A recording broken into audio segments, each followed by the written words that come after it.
தரும் நல் மருந்தே என் இயேசுவே, என் இயேசுவே. ஜீவன் தரும் நல் மருந்தே என் இயேசுவே, என் இயேசுவே. வழியும் சத்தியமும் ஜீவனுமானவர், வழியும் சத்தியமும் ஜீவனுமானவர். நித்திய ஜீவனை நம்மில் தருபவர், நித்திய ஜீவனை நம்மில் தருபவர். ஜீவன் தரும் நல் மருந்தே என் இயேசுவே, என் இயேசுவே. ஜீவன் தரும் நல் மருந்தே என் இயேசுவே, என் இயேசுவே.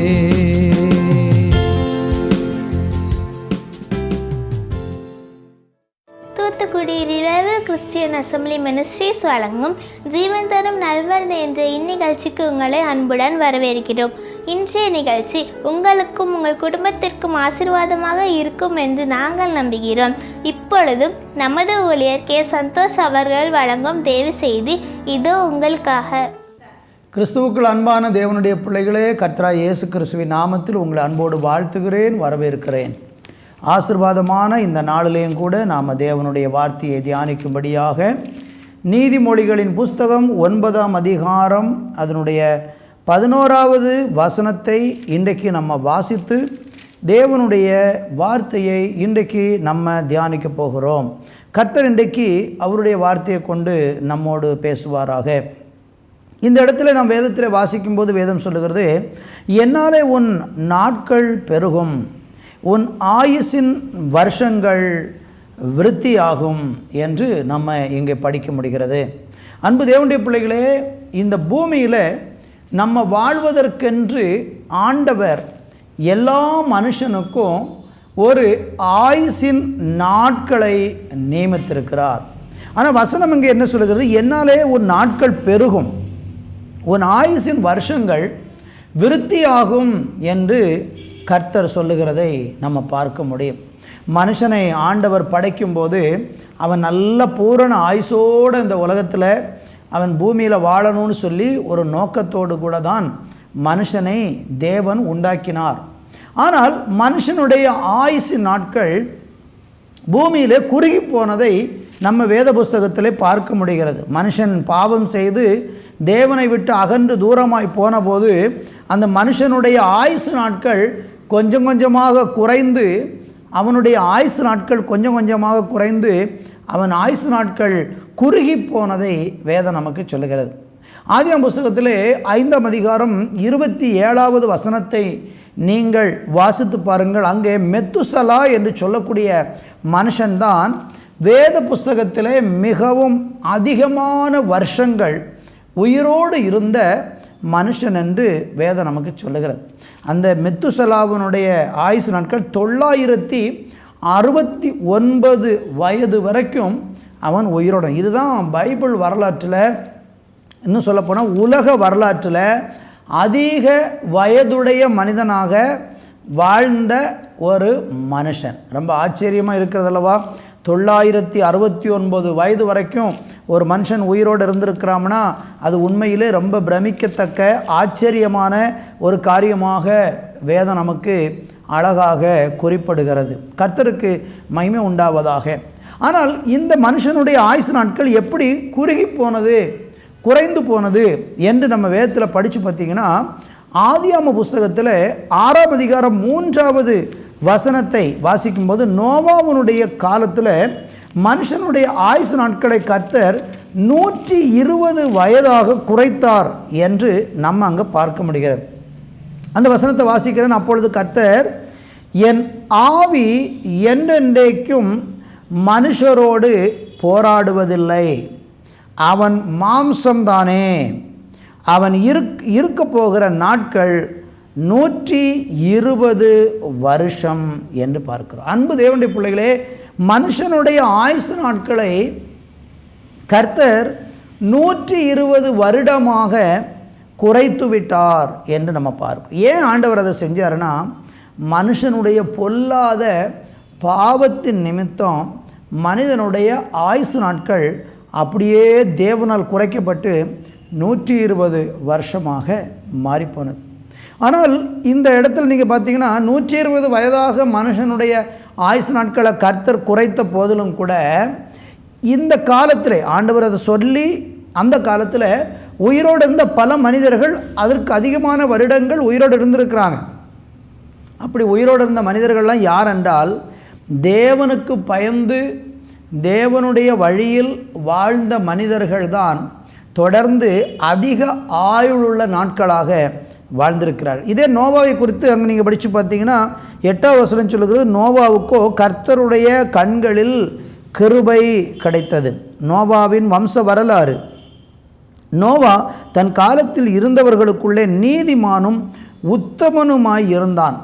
நோவா தேவனோடு சஞ்சரித்து கொண்டு இருந்தான். அன்பு தேவனுடைய பிள்ளைகளே, இந்த வசனத்தை நம்ம படிக்கும் பொழுது மனுஷனுடைய ஆயுசு நாட்களை கர்த்தர் 120 வருடமாக 969 வயது வரைக்கும் வாழ்ந்திருந்த மெத்துசலாவினுடைய அந்த காலகட்டங்களில் ஆண்டவராகிய தேவன் மனிதனுடைய பாவத்தின் நிமித்தம் ஆயுசு நாட்களை குறுக பண்ணினார். ஆனால் அந்த காலத்தில் தேவனுடைய கிருபையை பெற்ற நோவாவோ 950 வயது வரைக்கும் வாழ்ந்ததாக 9ஆம் அதிகாரம் 29வது வசனத்திலே ஆதியாகம புஸ்தகத்திலே நீங்கள் பார்க்க முடிகிறது. அப்படியானால் இந்த சம்பவங்களையெல்லாம் நம்ம சுருக்கமாக ஆராய்ந்து சிந்தித்து பார்த்தால் ஒரு மனுஷனுடைய ஆயுசு நாட்கள் கர்த்தராலே மாத்திரம்தான் பெருகும் என்று நம்ம அழகாக வேதத்திலே பார்க்கிறோம். இந்த பூமியிலே தேவன் உங்களுக்கும் எனக்கும் ஒரு வாழ்வதற்கென்று நாம் பிறக்கும் பொழுதே ஒரு ஆயுளின் காலத்தை கர்த்தர் நியமித்து நம்மளை இந்த பூமியிலே பிறக்கும்படி அனுமதிச்சிருக்கிறார்.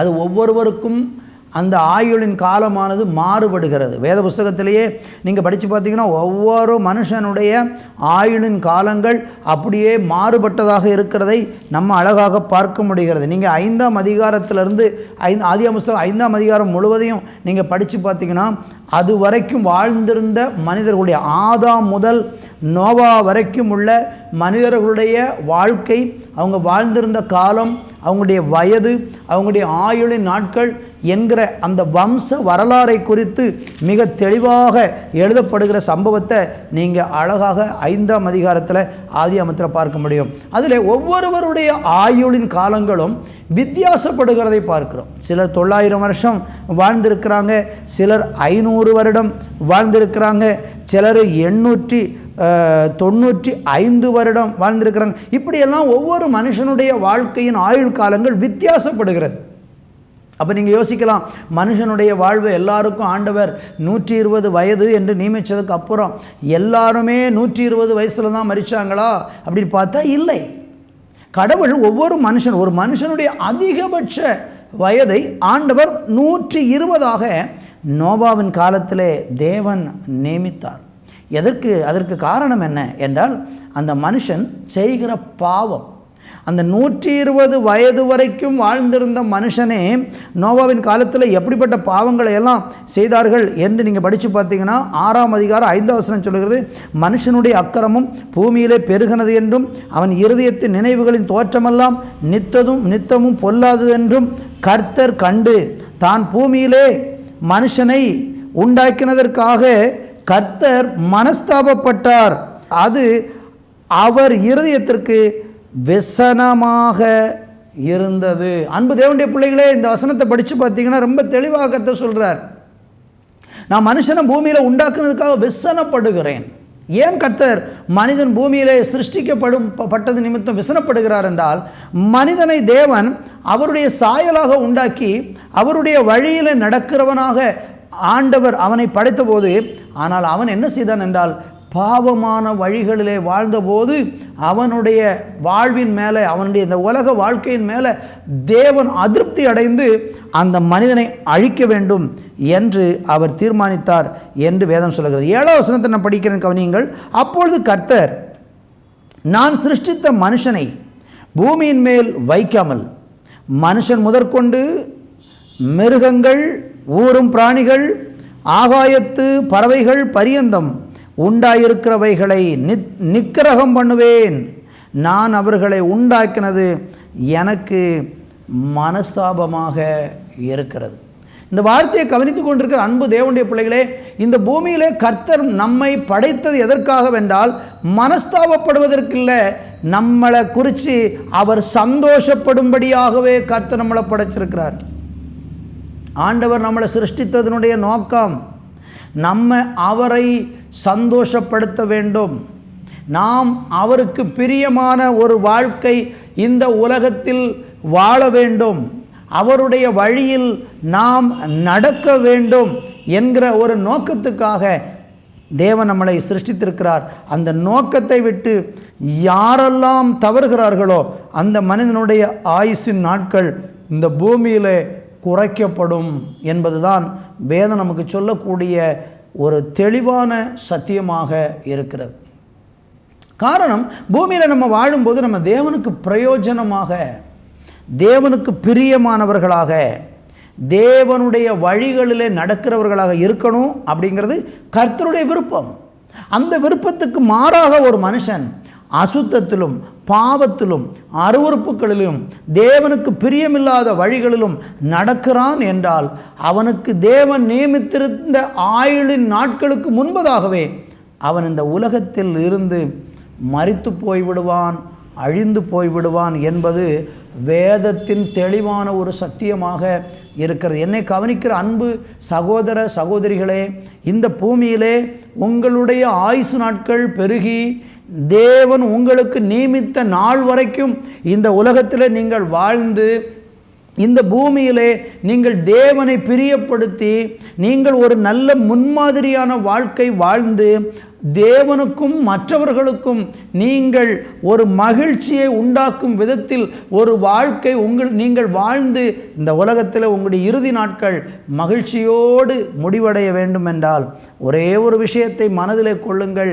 உங்களையும் என்னையும் தேவன் படைத்த நோக்கத்தை நன்றாக புரிந்து கொண்டு நாம் இந்த பூமியிலே கடவுளுக்கு பிரியமானவர்களாக வாழ வேண்டும் என்று வேதம் நமக்கு தெளிவாக சொல்லுகிறது. கர்த்தருக்கு மகிமை உண்டாகட்டும். இன்னும் நம்ம ஒரு சில வேத பகுதிகளை நம்ம தொடர்ச்சியாக பார்க்க போகிறோம். சங்கீதத்தில் 90ஆம் சங்கீதம் 10, 11 ஆகிய இரு வசனங்களை நம்ம வாசிக்கும்போது அங்கே ஒரு மனுஷனுடைய ஆயுசு நாட்களை குறித்து மோசே தன்னுடைய சங்கீதத்தில் சொல்லக்கூடிய ஒரு அருமையான வார்த்தை இருக்கிறது. மோசே சொல்கிறாரு, ஒரு மனுஷனுடைய ஆயுசு நாட்கள் 70 வருஷம், பலத்தின் மிகுதியினால் 80 வருஷமாக இருந்தாலும் அதன் மேன்மையானது வருத்தமும் சஞ்சலவுமே, அது சீக்கிரமாய் கடந்து போகிறது, நாங்கள் பறந்து போகிறோம் என்று மோசே தன்னுடைய சங்கீதத்தில் 90ஆம் சங்கீதத்தில் 10வது வசனத்திலே சொல்லியிருக்கிறதை நம்ம அழகாக பார்க்க முடிகிறது. பாருங்கள், மோசே சொல்கிறார், மோசையின் காலத்தில் மோசே தன்னுடைய அனுபவத்தில் சொல்கிறார், ஒரு மனுஷனுடைய வயசு 70 குறைக்கப்பட்டு விட்டது. 120 வருடம் என்று நோவாவின் காலத்தில் கர்த்தர் சொன்னார். ஆனால் அந்த 120 வயது என்பது மோசையின் காலம் வரும்போது அந்த மனுஷ ஆயுசனுடைய நாட்களை குறித்த ஒரு வெளிப்பாடு மோசைக்கு கிடைக்கிறது. 70 வருஷம், அதிகபட்சமாக போனால் 80 வருஷம் என்று சொல்லப்பட்டிருக்கிறது. இந்த சங்கீதத்தை மோசையினுடைய ஜெபம் என்று தலைப்பில் நீங்கள் படித்து பார்த்தீங்கன்னா தெரியும். அப்போ மோசை இப்படியாக ஒரு வெளிப்பாடை பெற்றிருக்கிறார், 70 அல்லது 80. ஆனால் இந்த மோசை எவ்வளோ காலம் உயிரோடு இருந்தார் என்று நீங்கள் பார்த்தீங்கன்னா உபாகம புஸ்தகம் 34ஆம் அதிகாரத்தில் 7வது வசனத்தை நீங்கள் வாசித்து பார்த்தீங்கன்னா, வாசிக்கிறேன், மோசை மரிக்கிற போது 120 வயதாய் இருந்தான், அவன் கண் இருளடையவும் இல்லை, அவன் பலன் குறையவும் இல்லை. அன்பு தேவப்பிள்ளைகளே, இங்கே கவனிங்க, மோசையினுடைய ஆயுசு நாட்கள் 120 வருஷம். அவனுடைய பலன் குறையலை, கண் இருளடையவும் இல்லை. காரணம் என்ன? வெறும் 70-80 வருஷத்தில் ஒரு மனுஷனுடைய ஆயுசு நாட்கள் முடிந்து போகும் என்று ஒரு வெளிப்பாடாக சொன்ன அந்த மோசே இப்பொழுது 120 வயது வரைக்கும் அவர் உயிரோடு இருந்தார். காரணம் அதுதான் வித்தியாசம். பாருங்கள், 70 வருஷமாக மனுஷ ஆயுசு குறைக்கப்பட்டது. ஆனால் அந்த மோசே தேவனோடு சஞ்சரிக்கிற ஒரு மனுஷனாகவும், தேவனுடைய குரலை கேட்கிற ஒரு மனுஷனாகவும், தேவனுடைய சித்தத்தை நிறைவேற்றி தேவனுக்கு பிரியமான வழியில் நடக்கிற ஒரு மனுஷனாக இருந்தபோது அவனுடைய ஆயுசு நாட்களிலே மறுபடியும் ஒரு 40 வருடத்தை தேவன் கூட்டி கொடுத்தார். இன்றைக்கி நான் உங்களோடு கூட இதை குறித்து தான் சொல்ல ஆசைப்படுகிறேன். இந்த பூமியிலே நாம் எல்லாருமே தீர்க்காயுசோடு வாழ்வதை விரும்புகிறோம். இன்னும் சொல்லப்போனால் ஆரோக்கியத்தோடு வாழ்வதை விரும்புகிறோம், ஆசீர்வாதமாக வாழ்வதை விரும்புகிறோம். இதற்கு என்ன ரகசியம்? ஒரு மனுஷன் இந்த பூமியில் தீர்க்காயுசோடு வாழ்வதற்கும் ஆசீர்வாதத்தோடும் ஆரோக்கியத்தோடும் வாழ்வதற்கும் என்ன ரகசியம் இருக்கிறது? அதை குறித்து தான் தொடர்ச்சியாக நம்ம சில காரியங்களை பார்க்க போகிறோம். நம்முடைய ஆயுசு நாட்கள் பெருகுவதற்கு நம்ம செய்ய வேண்டியது என்ன? இந்த பூமியினுடைய வாழ்க்கை என்பது கட்டாயம் ஒரு நாள் நமக்கு மரணம் வரும். அந்நிலையான வாழ்க்கை கிடையாது. கொஞ்ச காலம்தான் வாழ போகிறோம். அது ஆண்டவரால் கொடுக்கப்பட்ட ஆயுசு காலம் எவ்வளவு என்பது யாருக்கும் தேவன் முன்குறிச்சே சொல்ல மாட்டார். இத்தனை வருஷம்தான் இருப்போம் என்று சொல்ல மாட்டார். எல்லா மனுஷனுக்கும் ஒரு ஆயுசின் காலம் உண்டு. அது எப்போ முடியும்னு உங்களுக்கும் தெரியாது, உங்களை பெற்றவர்களுக்கும் தெரியாது, யாருக்கும் தெரியாது, கர்த்தரை தவிர. அதை கர்த்தர் யாருக்கும் முன்கூட்டி சொல்லுவதும் இல்லை. நம்ம பூமியில் ஆசீர்வாதமாக, ஆரோக்கியமாக, ஆமென், பூரண சமாதானத்தோட இந்த உலகத்தில் வாழ வேண்டியது அவசியம். அப்படிப்பட்ட ஒரு வாழ்க்கை வாழ்வதற்கு வேதம் நமக்கு சொல்லக்கூடிய சில சத்தியங்களை உங்களோட நான் பகிர்ந்து கொள்ள விரும்புகிறேன். இந்த பாதையில் இந்த சத்தியத்தை நீங்கள் சரியாக புரிந்து கொண்டீங்கன்னா உங்களுடைய ஆயுசு நாட்கள் இந்த பூமியில் பூரணப்படவும், உங்களுக்கென்று நியமிக்கப்பட்ட அந்த நாள் வரைக்கும் நாம் இந்த பூமியில் மகிழ்ச்சியாய் வாழ்ந்து நம்முடைய ஓட்டத்தை சந்தோஷத்தோடு முடிக்க முடியும். நீதிமொழிகளின் புஸ்தகம் 10ஆம் அதிகாரம் 27வது வசனம் இப்படியே சொல்லப்பட்டிருக்கிறது. கர்த்தருக்கு பயப்படுதல் ஆயுசு நாட்களை பெருக பண்ணும், துன்மார்க்கருடைய வருஷங்களோ குறுகி போகும். பார்த்தீங்களா? ஆயுசு நாட்கள் கூடுவதும் ஒரு மனுஷனுடைய ஆயுசு நாட்கள் குறைவதும். இப்போ கர்த்தர் உங்களை குறித்து 80 வருஷம், 90 வருஷம், 100 வருஷமே உயிரோடு வாழணும்னு கர்த்தர் உங்களுக்கு நியமித்திருக்கிறார் என்று வைத்துக்கொள்ளுங்கள். உங்களுக்கும் எனக்கும் தேவன் அப்படிப்பட்ட ஒரு 100 வயது என்கிற ஒரு வயதை தேவன் குறித்திருக்கிறார் என்றால், அந்த 100 வயது வரைக்கும் தேவன் குறிக்கப்பட்ட அந்த வயது வரைக்கும் இந்த பூமியில் நம்ம வாழணும்னா வேதம் சொல்லுகிறது, கர்த்தருக்கு பயப்படுதல் தான் அந்த 100 வயதை நாம் எட்டுவதற்கான ஒரு முகாந்திரமாக இருக்கிறது. இன்னும் சொல்லப்போனால் இங்கே சொல்லப்பட்ட வசனத்தை கவனித்து பாருங்கள். கர்த்தருக்கு பயப்படுதலே ஆயுசு நாட்களை பெருக பண்ணும். நியமிக்கப்பட்ட காலத்தை விட கொஞ்சம் அதிக காலத்தை கூட தேவன் உங்களுக்கு கொடுக்கறதுக்கு வாய்ப்பு இருக்கிறது. 80 வருஷம் வாழணும்னு கர்த்தர் நியமிச்சிருந்தார்னா, நீங்கள் கர்த்தருக்கு பயந்து அவருடைய வழிகளில் நீங்கள் நடந்தால் கர்த்தர் அதை உங்களுக்கு 90 கூட கூட்டி கொடுக்க முடியும். 50 வயது வரைக்கும் தான் உங்களை குறித்து கர்த்தர் முன்குறித்திருந்தார்னா உங்களுக்கு ஒரு 20 வருடத்தை கூட தேவன் கூட்டி கொடுக்க முடியும். மோசே தன்னுடைய உள்ளத்தில் நினச்சது, நான் 80 வருஷம் வரை தான் உயிரோடு இருப்பேன் அப்படின்னு அவர் ஒருவேளை எண்ணி இருக்கலாம். ஆனால் அவன் கர்த்தருக்கு பயந்ததுனால கர்த்தர் அவனுக்கு ஒரு 40 நாட்களை கூட 40 ஆண்டுகளை கூட அதிகரித்து கொடுத்தார். காரணம் என்ன? இந்த மோசே இன்னும் எனக்காக ஊழியம் செய்ய வேண்டும், இன்னும் என் ஜனத்தை நடத்த வேண்டும், இன்னும் இந்த ஜனத்துக்காக என் சமூகத்தில் உட்கார்ந்து ஜெபிக்கணும். அப்போ ஆண்டவர் பார்க்கிறார், இந்த பூமியில் இவன் வாழ்வது, இவன் இன்னும் ஒரு 40 வருடம் உயிரோடு இருப்பது, என்னுடைய பணி அவன் நல்லா செய்வான்னு சொல்லி கர்த்தர் அவனுடைய ஆயுசு நாட்களை கூட்டி கொடுக்கிறதை வேத புஸ்தகம் நமக்கு தெளிவாக கற்றுக் கொடுக்கிறது. பூமியிலே ஆயுசு நாட்கள் பெருகவும் ஆரோக்கியமாக இருப்பதற்கும் பலவிதமான ஆலோசனைகளை மருத்துவர்கள் சொல்வார்கள். அதை ஒருபோது நம்ம புறக்கணிக்கக்கூடாது. அதன்படி நாம் உணவு உட்கொள்வதும் உடற்பயிற்சி செய்வதும் நம்முடைய சரீரத்தை பாதுகாப்பதும் வியாதி வந்தால் மருத்துவம் செய்வதும் இது எதுவுமே தவறு கிடையாது. இதையெல்லாம் செய்வதற்கு வேதம் நம்மை அனுமதிக்கிறது. ஆனால் அதையெல்லாம் தாண்டி நம்முடைய ஜீவனை பாதுகாக்கிறதும் நமக்கு ஆயுசு நாட்களை பெருக பண்ணுவதும் அது கர்த்தர் நமக்கு கொடுக்கிற ஒரு பெரிய ஆசீர்வாதம் என்பதை நீங்கள் மறந்து போக வேண்டாம். ஒருவேளை இன்றைக்கு நீங்கள் வியாதியோடு இருக்கலாம், பலவீனத்தோடு இருக்கலாம், பலவிதமான சோர்வின் மத்தியிலே நம்பிக்கை இல்லாமல் நீங்கள் வாழ்ந்து கொண்டிருக்கலாம். நான் உங்களுக்கு சொல்லுகிறேன், நீங்கள் படுக்கையிலே வியாதி படுக்கையில் கூட இருக்கலாம். ஐயோ, எனக்கு என் நாட்கள் முடிந்து விட்டதோ, என் ஊழிய நாட்கள் முடிந்து விட்டதோ, என்னுடைய வேலை நாட்கள் முடிந்து விட்டதோ, என் குடும்பத்தை எல்லாம் நான் இழந்து போய்விடப் போகிறேனோ என்கிற ஒரு பயத்தோடு அச்சத்தோடு நீங்கள் இருந்து கொண்டிருக்கலாம். நான் உங்களுக்கு சொல்ல விரும்புகிறேன், நீங்கள் கர்த்தருக்கு பயப்படுகிறவர்களாக இன்றைக்கு மாறினால் உங்கள் ஆயுள் நாட்கள் கர்த்தர் பெருக பண்ணுவார். ஆனால் அந்த வசனத்தில் சொல்லப்பட்டிருக்கு, துன்மார்க்கருடைய வருஷங்களோ குறுகி போகிறது. அவனை குறித்து தேவன் நியமித்திருந்த அந்த காலத்துக்கு முன்பே பாவத்தில் வாழ்ந்து கொண்டு அசுத்த வழியில் ஒரு மனுஷன் நடக்கிறான்னா கர்த்தர் அப்படியே அந்த வயசை கீழே குறைச்சிடுறார். அவனுடைய ஆயுசு நாட்கள் அப்படியே குறுகி போய் விடுகிறது. அழகாய் சொல்லப்பட்டிருக்கிறது பாருங்க, துன்மார்க்கருடைய வருடங்களோ குறுகி போகும். தேவன் நியமித்த காலத்துக்கு முன்பதாகவே அவன் மரித்து போய் விடுவான். கடவுள் அவனுக்கு நியமித்த நாட்களுக்கு முன்பதாகவே.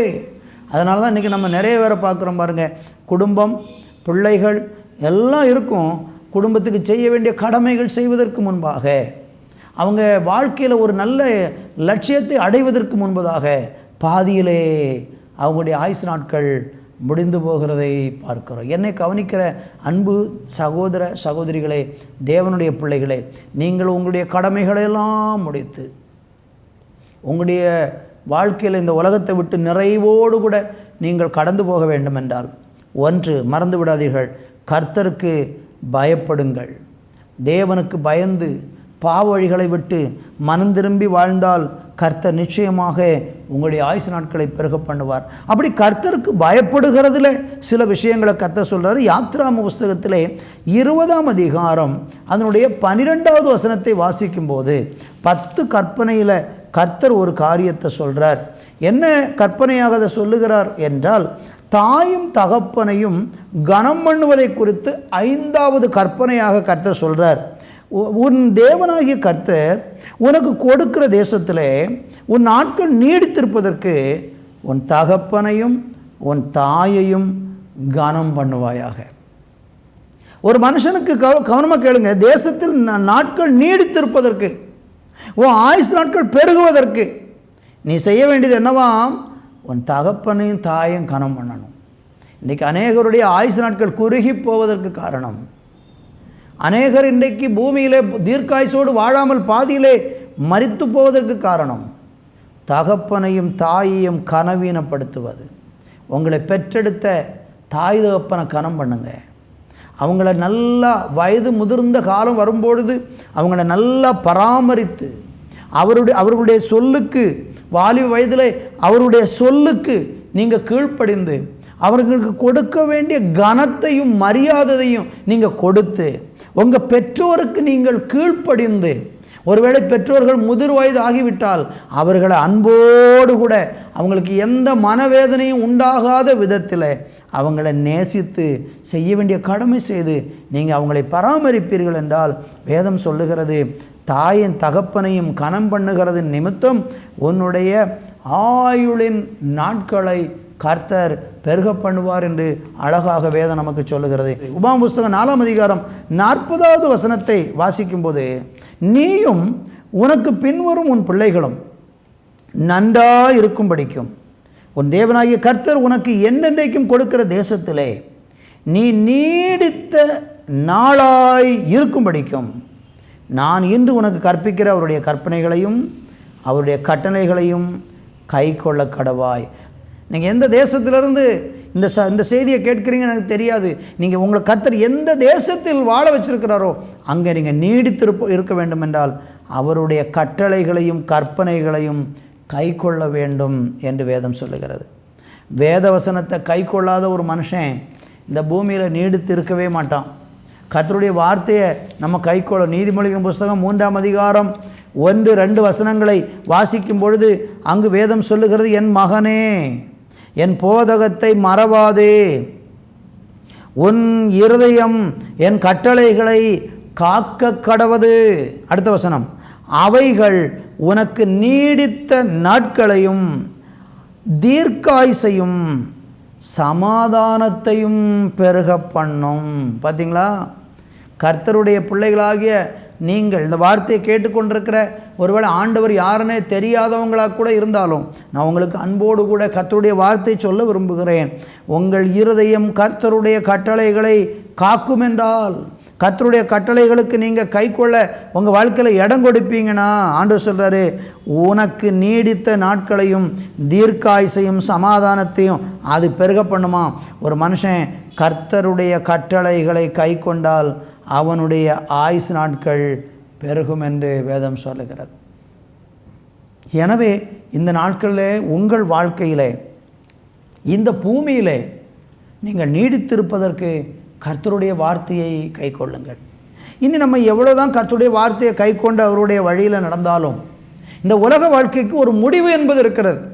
ஆனால் வேதம் இதை விட ஆச்சரியமும் அற்புதமான இன்னொரு சத்தியத்தை நமக்கு வெளிப்படுத்துகிறது. அது என்ன தெரியுமா?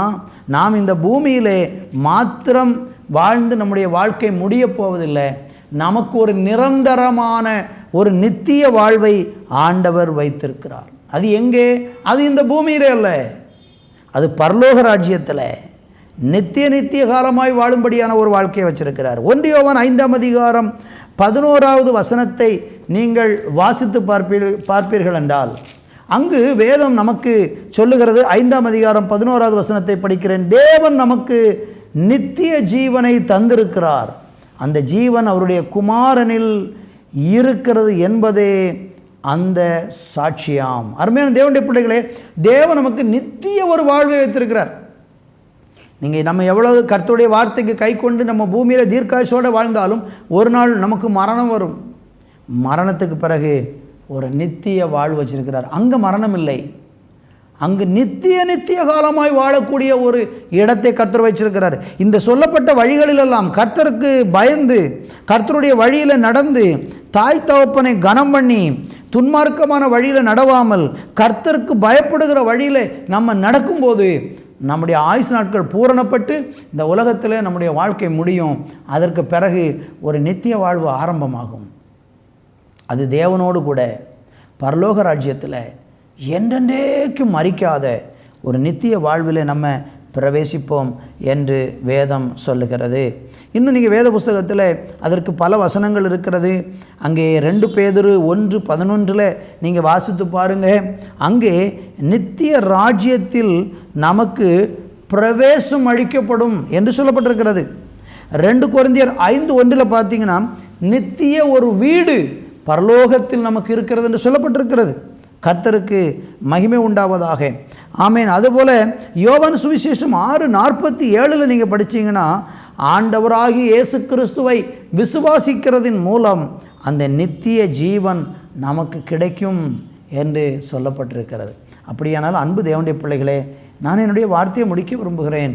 2 விதமான ஆசீர்வாதங்களை தேவன் நமக்கு வச்சிருக்கிறாரு. பூமியிலே நம்முடைய ஆயுசு நாட்களும் பூரணப்பட்டு பூமியிலே நாம் மனமகிழ்ச்சியாய் வாழ்ந்து நம்முடைய வாழ்நாளையும் முடித்து நித்திய காலமாக தேவனோடு கூட வாழக்கூடிய ஒரு பாக்கியமும் ஆண்டவரால் நமக்கு கிடைக்க பெறப்போகிறது. அதற்கு நீங்கள் செய்ய வேண்டியது என்ன? கர்த்தராகிய இயேசு கிறிஸ்துவை இன்றைக்கு உங்கள் வாழ்க்கையில் ஏற்றுக்கொண்டு உங்களுடைய பாவங்களுக்காக சிலுவையில் மரித்த ஆண்டவராகிய இயேசு கிறிஸ்துவை உங்களுடைய தெய்வமாக ஏற்றுக்கொண்டு அவரை பின்பற்ற இன்றைக்கு நீங்கள் தீர்மானித்து உங்களுடைய பாவங்களை இயேசுவினிடத்திலே நீங்கள் அறிக்கை செய்து விட்டுவிட்டு மனம் திரும்பி இன்றைக்கு அவரை பின்பற்ற தீர்மானிப்பீர்கள் என்று சொன்னால் இந்த ஆண்டவராகிய இயேசு கிறிஸ்து உங்கள் வாழ்க்கையில் பூமியிலையும் ஆயுசு நாட்களை பூரணப்படுத்தி நித்தியத்திலும் என்றென்றைக்கும் அவரோடு கூட வாழக்கூடிய அந்த மகா பெரிய பாக்கியமான வாழ்வை உங்களுக்கு தர விரும்புகிறார். அதற்கு இன்றைக்கு உங்கள் இருதயத்தில் இயேசுவுக்கு இடம் கொடுப்பீர்களா? அந்த நித்திய வாழ்வில் பிரவேசிக்க நானே வழியும் சத்தியமும் ஜீவனுமாய் இருக்கிறேன் என்று யோவான் 14 கர்த்தர் சொன்ன வார்த்தையின்படி இயேசு கிறிஸ்து ஒருவரே இரட்சகர், இயேசு கிறிஸ்து ஒருவரே நித்திய ஜீவனை தருகிறவர். இயேசு கிறிஸ்துவை தவிர வேற ஒருவராலும் நமக்கு ரட்சிப்பு இல்லை.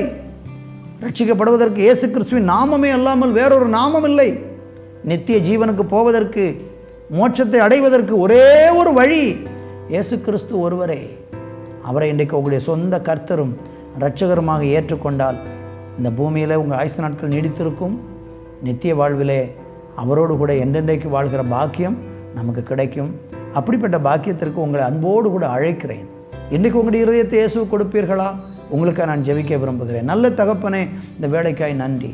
உமக்கன்று வாழவும் நித்திய காலமாக உம்மோடு கூட வசிக்கவும் இந்த பூமியிலே ஆயுசு நாட்கள் பூரணப்பட்டு மனமகிழ்ச்சியான ஒரு வாழ்க்கை வாழ உம்முடைய அன்புக்குள்ளே உம்முடைய பிள்ளைகள் ஒவ்வொருவரையும் ஒப்பு கொடுத்து செபிக்கிறேன். இந்த சத்தத்தை கேட்கிற யாராகிலும் இயேசுவை இன்றைக்கும் கர்த்தரும் ஆண்டவரும் இரட்சகருமாக ஏற்றுக்கொள்ளாமல் இருப்பார்கள் என்றால் உம்மை ஏற்றுக்கொண்டு அவர்கள் பூமியிலே பூரண ஆயுசு நாட்களோடு வாழ்ந்து நித்தியத்திலே உம்மோடு கூட என்றென்றைக்கும் வாசம் பண்ணும் பாக்கியத்தை கர்த்தர் கொடுத்து ஆசீர்வதித்தருளும். அப்படி செய்கிறதற்காய் நன்றி. இயேசுவின் நாமத்தில் பிதாவே, ஆமேன், ஆமேன். அன்பு தேவ பிள்ளைகளே, கர்த்தர் இன்றைக்கு நம்மோடு கூட இந்த வார்த்தையின் மூலமாய் பேசியிருக்கிறார். உங்களோடு கூட கர்த்தர் இந்த வார்த்தையை கொண்டு பேசியிருப்பார் என்பதை நீங்கள் உணர்வீர்கள் என்றால் தொடர்ந்து எங்களோடு தொடர்பு கொள்ளுங்கள். உங்களுக்காக நாங்கள் செபிக்க ஆயத்தமாயிருக்கிறோம். கர்த்தர் உங்களை ஆசீர்வதிப்பாராக. ஆமேன், ஆமேன். அன்பானவர்களே, கர்த்தருடைய வேதம் குறைவற்றதும் ஆத்துமாவை உயிர்ப்பிக்கிறதுமாய் இருக்கிறது என்று நாம் வேதத்தில் வாசிக்கிறோம். இன்றைக்கு நீங்கள் பார்த்த சத்தியமும் உங்கள் ஆவி, ஆத்துமா, சரீரத்தை நிச்சயமாக உயிர்ப்பிக்கும் என்பதில் எவ்வளவேனும் சந்தேகம் இல்லை. மீண்டும் அடுத்த வார நிகழ்ச்சிக்காக ஜெபத்துடனும் எதிர்பார்ப்புடனும் காத்திருப்போம். கர்த்தர் உங்களை ஆசீர்வதிப்பாராக. ஆமேன். Our address: Revival Christian Assembly Ministries, 17/3, Brainagar 2nd Street East, Chuchaguri. Contact 944 277 8986.